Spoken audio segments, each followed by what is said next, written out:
Well, hello everyone, and welcome again to the online message for Faith United Lutheran Church. I'm Pastor Tom Schaefer, pastor of Faith United. Good to have you again here this week. Hopefully you've perhaps watched last week's message because we started a series on Job. But before we even get there, I just want to wish all the fathers out there a happy Father's Day. I myself have two daughters, living one in Columbus, one in Seattle, but I know the joys of being a father, and I pray that you've experienced those same joys, and I pray blessings on your children. So happy Father's Day to all the fathers who are out there, and again, it's good to have you join us for this second week of this series on the book of Job that we're doing. And so let's jump into it, and let's just again remind ourselves that the events of this year really tie in well with this idea of studying the book of Job, because the events of 2020 have us asking the ultimate question that Job asks: why?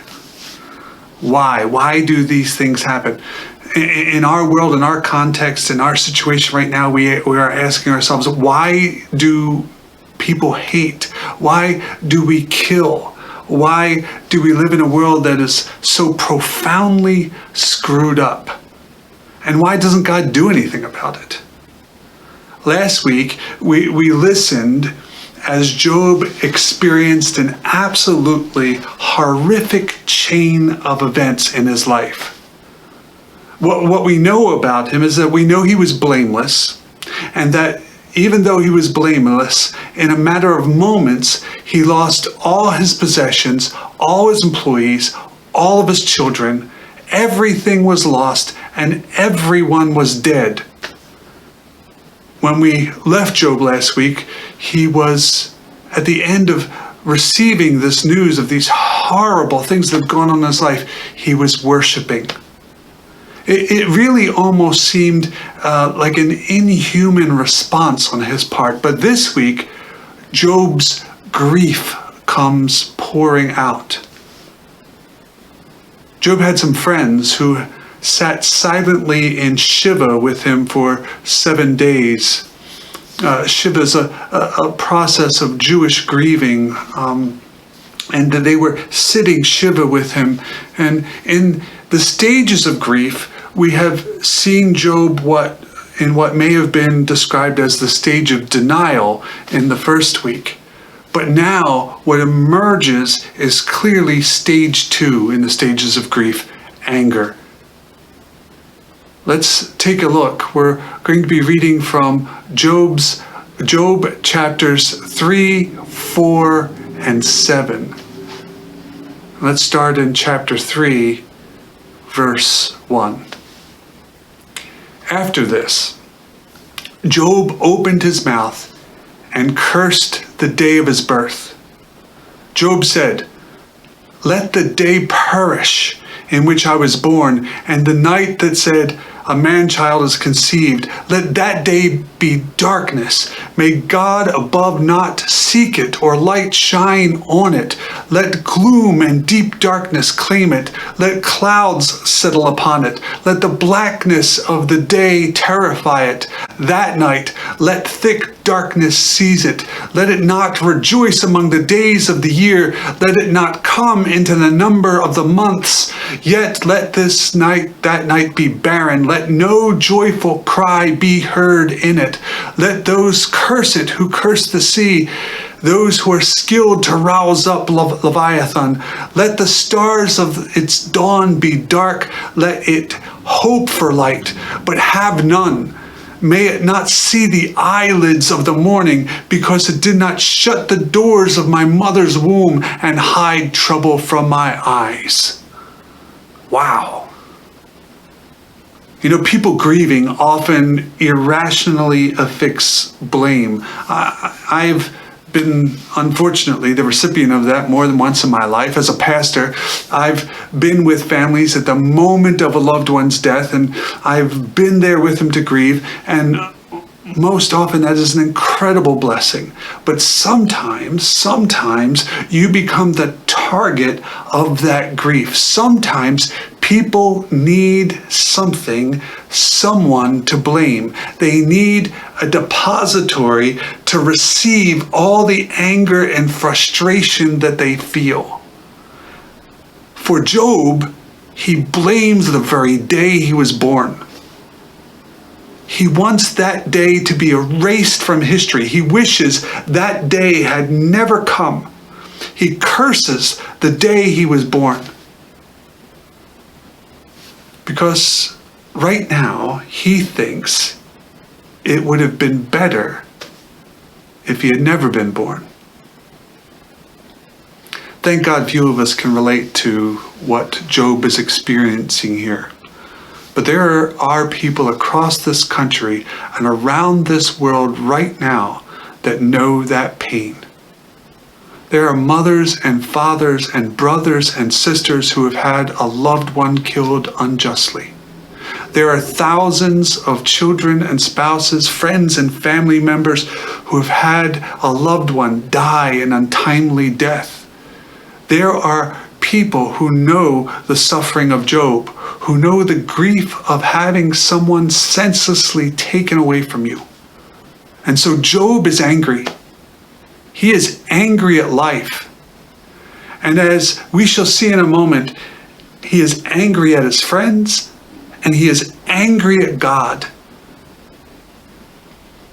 So as we mentioned, his friends sat Shiva with him in silence. But by the time we reach chapter 4, his friends get tired of hearing his belly aching and decide to speak up to him. And we're going to hear from just one of those friends. But know that in the book of Job, all three pretty much say the same thing. But we're going to read what his friend Eliphaz says, starting chapter 4, the first verse. Then Eliphaz the Temanite answered, "If one ventures a word with you, will you be offended? But who can keep from speaking? See, you have instructed many, you have strengthened the weak hands, your words have supported those who were stumbling, and you have made firm the feeble knees, but now it has come to you and you are impatient. It touches you and you are dismayed. Is not your fear of God your confidence in the integrity of your ways, your hope?"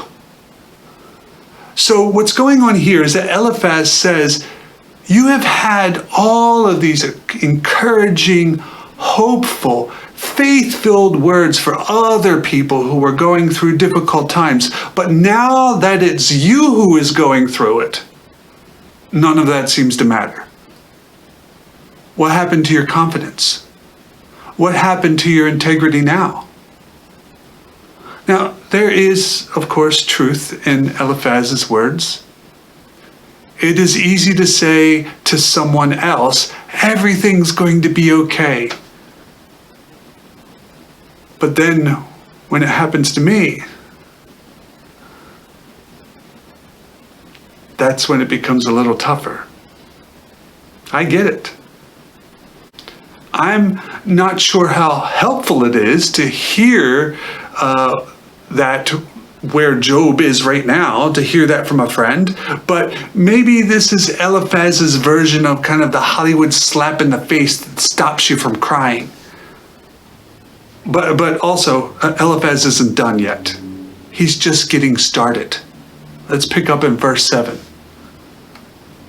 Eliphaz says to Job, "Think now, who that was innocent ever perished? Or where were the upright cut off? As I have seen, those who plow iniquity and sow trouble reap the same. By the breath of God they perish, and by the blast of his anger they are consumed." So what Eliphaz is saying here is, Job, be honest. You deserved this. When things like this happen, we always try to affix blame in some way, don't we? We try to blame others or to find blame in ourselves. Because there has to be a reason that this is happening. That's what Eliphaz is saying. There has to be a reason this happened to you. You deserved it. He deserved it. I have heard a lot of similar words shared by people concerning the events befalling our country right now. He deserved what happened to him. They deserve what happens to them. We deserve what happens to us. We always want to blame. It's what we do. We've been known to say that some tragedies are a judgment from God for how far our country has turned from Him. We deserve it. Why do we do that? Because it has to be someone's fault.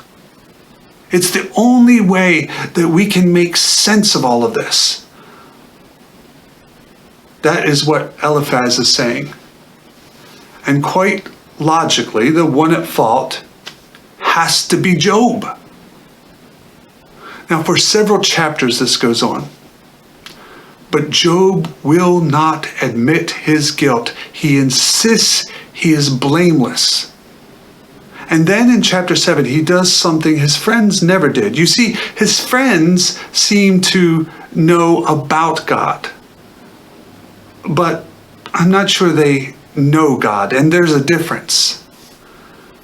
I've met a lot of people who can talk a lot about God without actually knowing God. That seems to me that that's Job's friends. But in chapter 7, Job goes to the source. Because Job knows God, has a relationship with God. And so Job goes to God and he shares his anger with God. And this is what Job says. Chapter 7, starting at verse 11. Therefore I will not restrain my mouth. I will speak in the anguish of my spirit. I will complain in the bitterness of my soul. Am I the sea or the dragon that you set a guard over me? When I say, my bed will comfort me, my couch will ease my complaint, then you scare me with dreams and terrify me with visions, so that I would choose strangling and death rather than this body. I loathe my life. I will not live forever. Let me alone, for my days are a breath. What are human beings? That you make so much of them, that you set your mind on them. Visit them every morning, test them every moment. Will you not look away from me for a while? Let me alone until I swallow my spittle. If I sin, what do I do to you, you watcher of humanity? Why have you made me your target? Why have I become a burden to you? Why do you not pardon my transgression and take away my iniquity? For now I shall lie in the earth. You will seek me, but I shall not be. Job says to God, why me? He screams it at God. Even sleep, he says, is not a respite because he has nightmares about what happened. He cannot escape the anguish he feels, so much so that he seems to even consider taking his own life, saying that he would rather strangle and die. He wishes God would just leave him alone and questions why God seems to need to torture humanity. He even says, if I have sinned, why won't you forgive me? Out of all the sin in the world, why are you targeting me? I think if we are honest, many of us have felt these things, thought these things at some point in our life. And if we haven't thought them, I think we can understand them. There often seems to be no rhyme nor reason to the good or bad that happens in this world.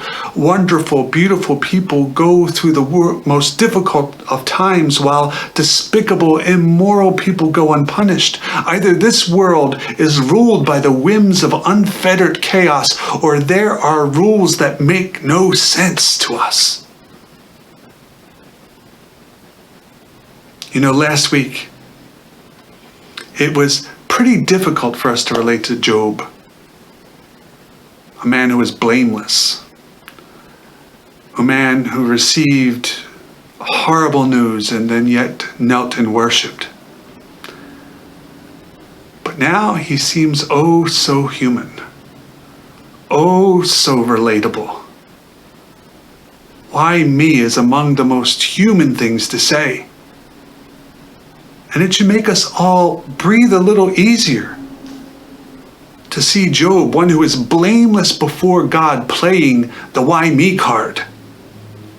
If nothing else, it shows us that God can handle our questions. God can handle our doubts. God can handle our anger.